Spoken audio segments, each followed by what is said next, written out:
Það kreppa. Ástæðuna þarf ekki að ræða. Við erum því miður ekki stödd í lélegri B-mynd frá Hollywood. Kreppur eru þó ekki bara neikvæðar. Nú reynir á hugmyndaauðgi frekar en bara business as usual. Við eigum að standa saman í að skipuleggja betra líf. Logi Bergmann tók nýlega viðtal við Vigdísi Finnbogadóttur þar sem spilaðar voru gamlar klippur úr kosningabaráttu Vigdísar árið 1980. Hún þurfti þar sem kona að berjast við allskyns fordóma.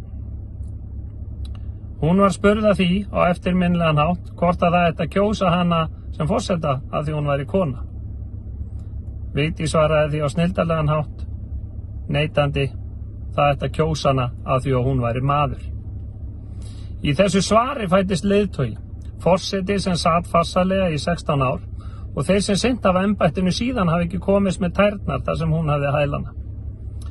Við höfum á undanförnum misserum farið yfir málefni Suðurnesja og ástandið á Suðurnesjum. Alltaf virðumst við út undan þegar kemur að fjárveitingavaldi ríkisins.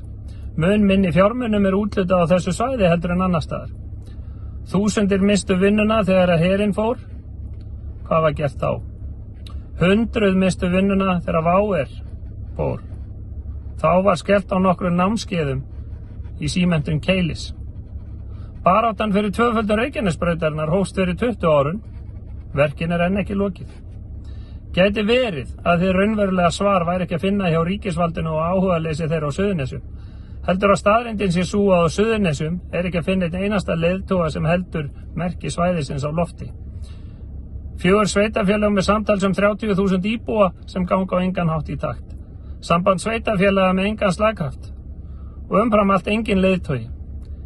Við ættum kannski að hefja leikinn á heimavelli áður en við kvörtum, sameinast hvað við viljum og ganga svo hart fram í að heimta það.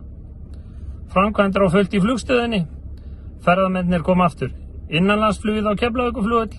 Ljúkum tvöföldun Reykjanesbrautarinnar alla leið ekki seinna en strax. Byggjum upp alvöru heilsugæslu fyrir öll Suðurnesin. Sameinum svo sveitarfélögin og hættum þessu rugli. Góðar stundir og gleðilega páska.